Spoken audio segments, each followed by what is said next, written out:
In the headlines of this hour on VTV News, Party chief holds phone talks with European Council President. Later on, overseas Vietnamese in the US embrace the spirit of national reconciliation. In world news, India closes airspace to Pakistan Airlines.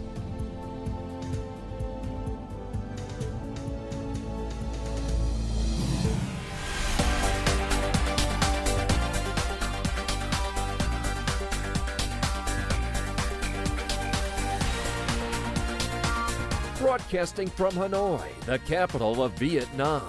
VTV News starts right now.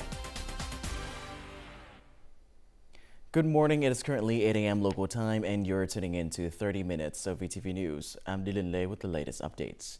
Now, on Wednesday night, European Council President Antonio Costa held a phone call with Party General Secretary Tô Lâm to congratulate Vietnam on its 50th anniversary of liberation of the South and national reunification.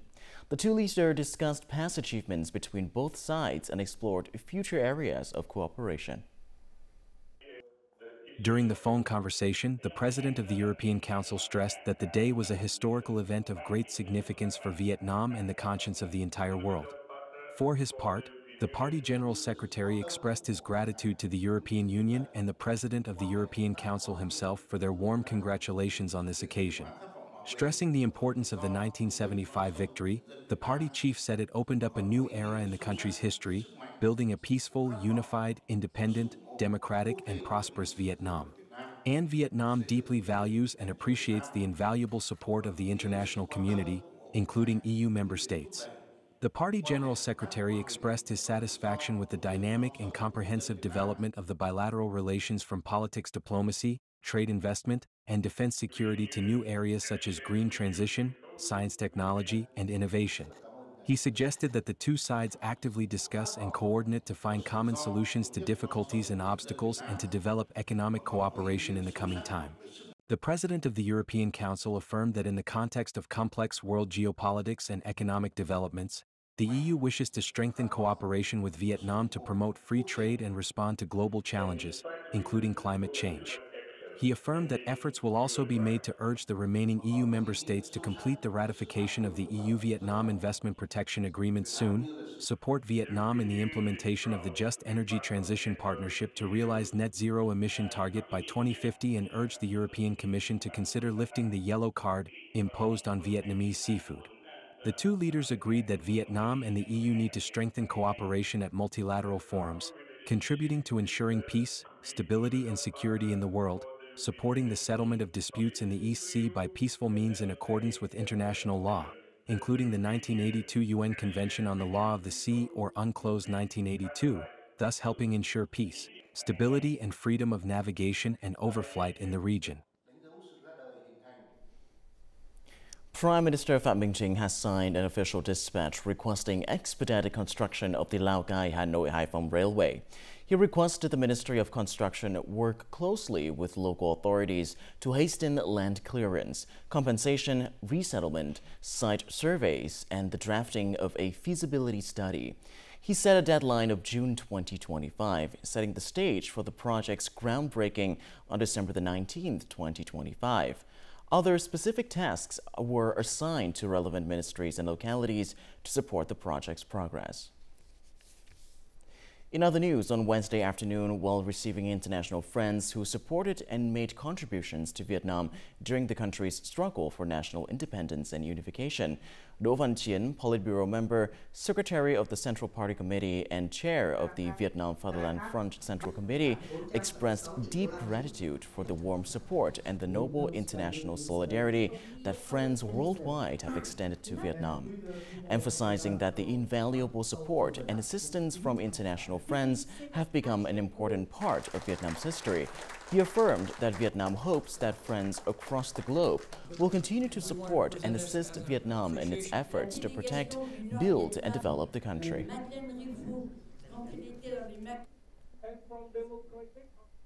For over a century, Con Dao prison held tens of thousands of Vietnamese patriots.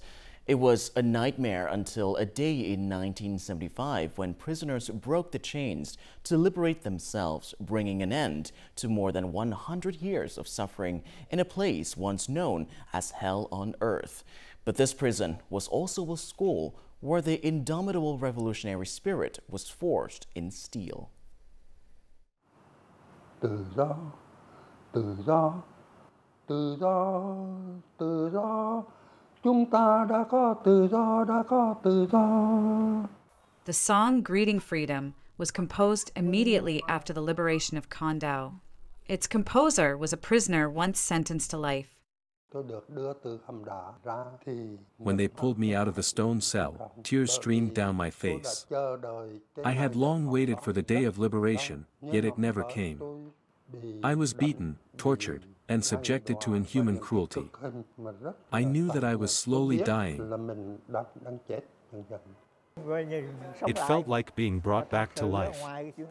Besides facing a death sentence, I was also ravaged by dysentery. Had the liberation come just 10 days later, I would have died of illness. The prison was liberated. Prisoners were seen with wounded legs, no longer whole, stepping out of tiger cages and dark cells. More than 5,000 red stars were pinned proudly to their chests. In the past, they were prisoners. Today, these heroes return to the island. We had to be prepared for the possibility that on the day the revolution triumphed, we might not be there. We might not live to see it because we had no idea when that day would come. Many feared they would not live to see the day of victory. But triumph came on May 1st, 1975. Returning to his homeland, this man was reunited with his mother. When we finally embraced, my mother said she never believed she'd see her son again. If the sentence were light, they'd reduce it, and I'd return.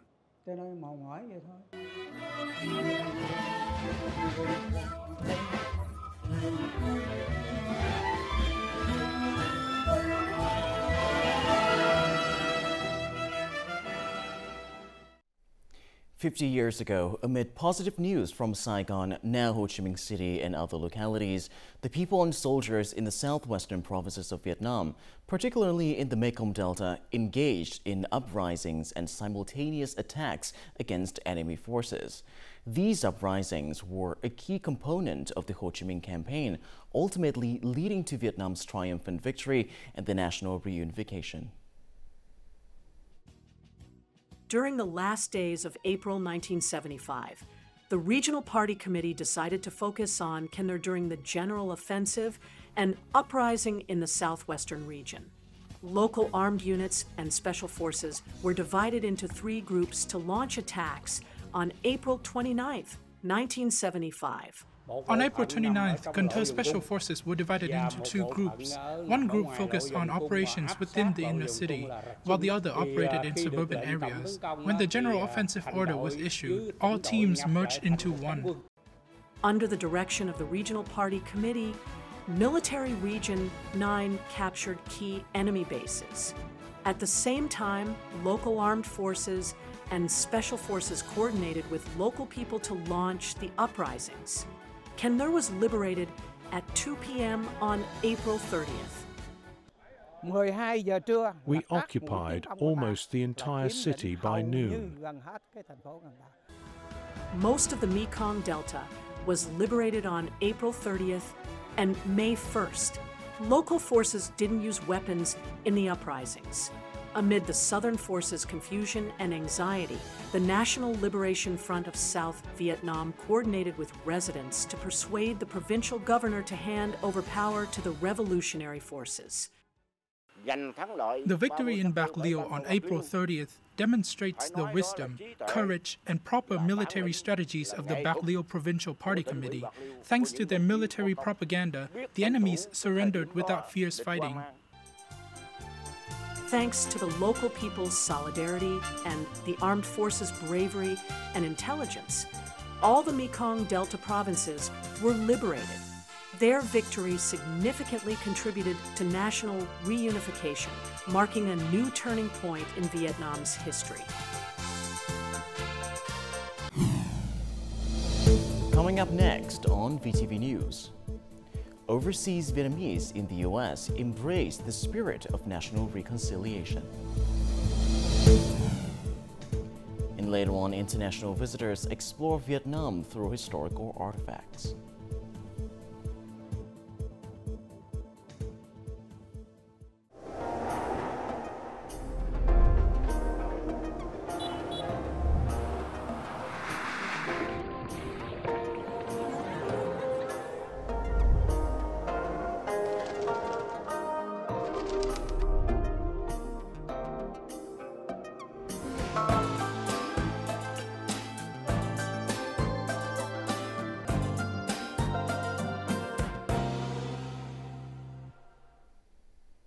Welcome back to VTV News Live. Now on to other important updates. Numerous meaningful events to celebrate the 50th anniversary of the liberation of the South and national reunification have been organized in Quang Binh Province. In Dong Hoi City, a handover ceremony was held for the Nhật Lệ Port Memorial Project. That is one of many historical sites restored as part of the series of national historical monuments of the Ho Chi Minh Trail, Eastern Trường Sơn. Earlier that afternoon, a memorial ceremony was also held to honor and remember the great contributions of the fallen heroes. For the overseas Vietnamese community worldwide, the message, Vietnam is one, the Vietnamese people are one, resonates deeply, especially on this 50th anniversary of national reunification. Simple yet heartfelt reflections from those living far from home, many of whom have endured war and division, reveal a desire to contribute to a brighter future for the homeland. Join us in the following story in the Orange County, California, United States.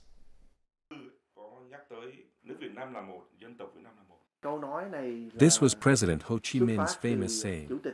50 years after our country was unified, the party general secretary used it to convey a meaningful message to all Vietnamese souls. I was born during the French colonial period. I later lived through the division under the old regime in the South. My relatives lost their lives in the brutal war as well. This year marks 50 years of national reunification. The word reunification, all Vietnamese have the same place to call home, is truly precious. National reconciliation doesn't mean forgetting history or erasing differences, but rather embracing diverse perspectives. I don't think reconciliation is an easy task. But the Vietnamese government's efforts, both in promises and in actions, have brought about real change. As a result, extremist views have notably declined. We can't rewrite the past, but we can shape the future. Every Vietnamese, wherever they are, whatever their past, can come together to build a better future for our people. This idea, of all Vietnamese standing as one despite the past, has touched the hearts of overseas Vietnamese, even those once opposed. Everyone wants it. Only a small group still feels left behind. The people are longing for that harmony. It feels close and attainable. The party chief put it beautifully. To achieve this, we must harness the intelligence and strength of the entire nation, including the overseas Vietnamese. I fully believe our country will rise to a new era. I just hope to live long enough to witness and experience it firsthand. The 50th anniversary of national reunification is not just a time to recall history. It is also a moment to awaken hopes for harmony, unity, and the future, a future shaped by renewal, global integration, and development, all grounded in the enduring cultural identity of the Vietnamese people. Under the state president's amnesty decision, 8,055 prisoners currently serving sentences and one individual with a suspended sentence will be released on May the 1st. This decision reflects the party and state's policy of balancing strict punishment with compassion. Amnesty Day provides a second chance for thousands who have demonstrated genuine reform, an opportunity to reunite with their families and contribute positively to society.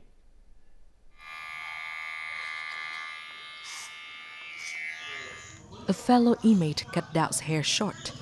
Having served nearly 5 years for his past violations, his sentence was reduced by 3 years due to good behavior.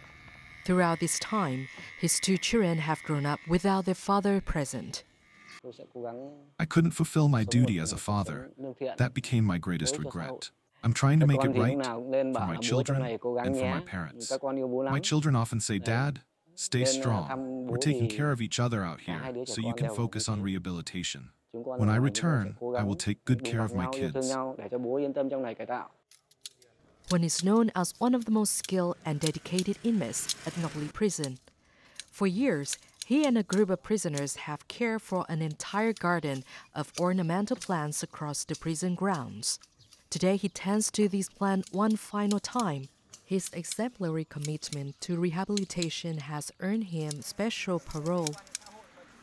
I just want to take my child to school,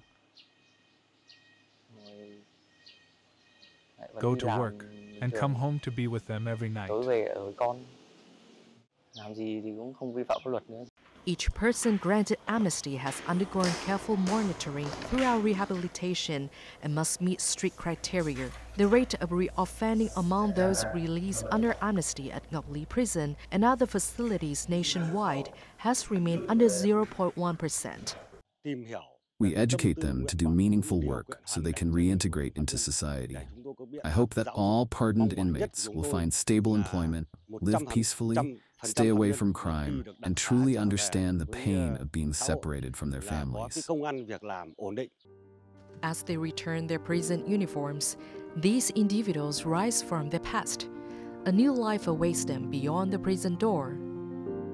These years felt endless. There were so many nights I couldn't sleep. Now, I just want to start over and never return to the life that brought me here. For those granted amnesty, it marks the beginning of a new chapter, a chance to rebuild their lives as honest, law-abiding citizens.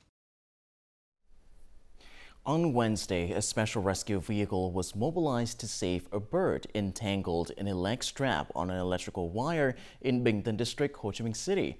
After receiving a report from the public, several employees from Bình Phú Power Company deployed a specialized vehicle to the location, temporarily cut the power, and removed the leg strap from the bird. It is an individual of a rare species, which is listed as an endangered and rare wildlife species. Cultural and historic sites are increasingly popular for many international visitors to Vietnam. In Hanoi alone, the Vietnam Military History Museum drew thousands of visitors and even temporarily closed due to overcrowding during the National Reunification Holiday and International Workers' Day. With over 150,000 artifacts, the museum impresses with its modern architecture and helps visitors worldwide gain a deeper understanding of Vietnam's history. Standing before the wreckage of a B-52 bomber, this tourist couldn't hide her amazement upon learning that the Vietnamese brought down the once considered invincible flying fortress during the war. Part of the airplane represents a victory that at the end led to the huge victory of Vietnam. How unified it is. People are incredibly kind. The wreckage is one of thousands of artifacts preserved and displayed at the Vietnam Military History Museum. Each artifact and photograph tells a new story about Vietnam's history, land, and people to international visitors. And I could see that there were some very powerful women. There's one picture towards the end of a very small Vietnamese woman and a very tall American soldier. And I think it's a very powerful image for any woman to see this. It doesn't matter what size you are, you're fighting. If you're determined, you will win. Everyone, each and every Vietnamese was helping the country to get the peace. I felt that during the exhibition. It was not clear in my mind. The Vietnam Military History Museum currently houses over 150,000 artifacts, including 4 national treasures and many rare items. The museum has adopted modern technologies such as 3D mapping models, interactive information screens, and digital media archives. This approach offers an engaging experience for visitors looking up details about these artifacts. On the 50th anniversary of national reunification, the Vietnam National Village for Ethnic Culture and Tourism introduced a cultural showcase rich in ethnic colors and many unique festival activities. These offer visitors many experiences. At the Thai ethnic cultural space, artisan Loti Tom and the community held an incense offering ceremony to commemorate President Ho Chi Minh. The trial offerings include typical and delicious Thai dishes. We would like to express our gratitude to President Ho Chi Minh for his great contributions to the country's unification. Using traditional musical instruments such as the torung and kalamput, artisan Yi Sing from Sedang in the Central Highlands performed the song Angho on the happy day of a great victory. I really like traditional musical instruments. I feel proud of my country when I listen to this song. I want to express my ethnic identity to everyone and say that our identity is very beautiful. The highlight of the activities is the Highland Rendezvous theme market, which introduced the art of performing Hmong flute and traditional folk games. We have created a typical Zao market. With this space, many people can participate happily. These activities create solidarity among ethnic groups. This is also an activity that contributes to socio-economic development. The activities will run for 5 days and are expected to attract tens of thousands of visitors. Coming up next in our world news, India closes airspace to Pakistan Airlines. And later on, Egypt's tourism push puts Red Sea beach at risk. Now moving over to our global updates, India shut its airspace to Pakistani Airlines on Wednesday, days after Islamabad banned flights operated by Indian carriers from using its airspace from April the 24th. The tension between India and Pakistan has escalated since an attack on tourists in Kashmir on April the 22nd that killed 26 people. The India's ban will last from April the 30th to May the 23rd, the Indian government said in a notice. Pakistan had earlier suspended commercial operations with India, including those through third countries. It halted the issuance of visas to Indian citizens. The ban's impact on Pakistan's airline industry is likely to be smaller than on India's, since only Pakistan International Airlines operates routes to Kuala Lumpur using Indian's airspace. The European Space Agency, ESA, has completed the launch of its biomass satellite from the European spaceport in Kourou, French Guiana. ESA's groundbreaking biomass satellite is designed to provide unprecedented insights into the world's forests and their crucial role in Earth's carbon cycle. The satellite will orbit 666 kilometers above Earth's surface, using its 12-meter diameter antenna to collect data to help create detailed maps of the forest structure, like how tall the trees are and how dense the forest is. Scientists can estimate the forest biomass and how much carbon it stores. This information is valuable because trees absorb carbon dioxide, contributing to climate change. For the first year of its mission, biomass will study the same forest areas up to 7 times, allowing scientists to create a 3D view of the trees and reveal the forest's inner structure. Consuming large amounts of ultra-processed food, or UPF, increases the risk of early death, according to a recent international study. The study analyzed data from nationally representative dietary surveys and mortality data from 8 countries: Australia, Brazil, Canada, Chile, Colombia, Mexico, the United Kingdom, and the United States. It shows that premature deaths attributable to consumption of ultra-processed foods increase significantly according to their share in individuals' total energy intake. Each 10% extra intake of UPFs, such as pre-packaged bread, cakes, and ready meals, increases someone's risk of dying before they reach 75 by 3%. High consumption of UPFs has been associated with 32 different diseases, including cardiovascular disease, obesity, diabetes, some types of cancer, and even depression. Ras Hankara Beach, a pristine spot on southern Egypt's Red Sea coast with crystal clear waters and flat white sand, is home to one of the country's last untouched marine ecosystems. Conservationists warn a fragile ecosystem supporting turtles, the coral reef, seagrasses, and myriad species of fish is under threat as locals fear losing a precious natural resource forever. Today, the beach, a 4 hours drive from the huge, fast-growing resort of Hurghada, is closed off by a wooden fence, and campaigners are battling to halt its development, which included dozens of accommodation huts, a restaurant, and a farm. This area is important because it is globally ranked as one of the most important spots of biodiversity, including nearly extinct species, including marine ones. It is one of the most precious coral reefs, located at the reserve's beach. It also has sea turtles at risk of extinction. It has mangrove trees. It has a wide range of biodiversity, and it is considered a valued destination where many people seek from around the globe. Tourism is one of the most important pillars of the Egyptian economy.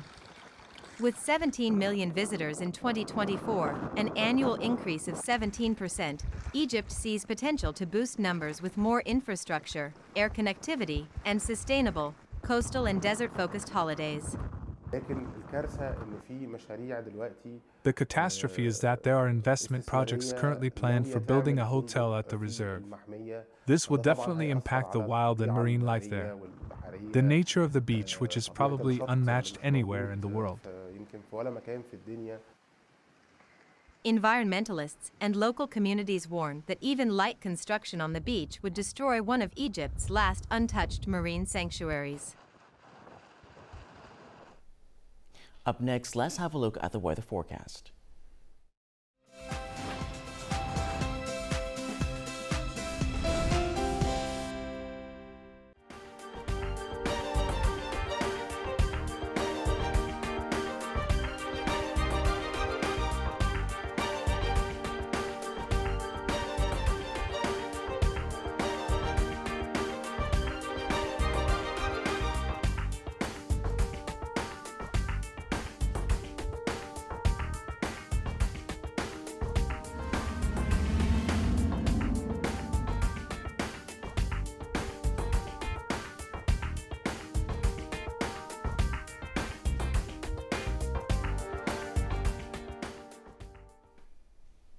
And that is all that we have this hour on VTV News. To rewatch our program, you can visit our website or YouTube channel or download a mobile app VTVgo for more.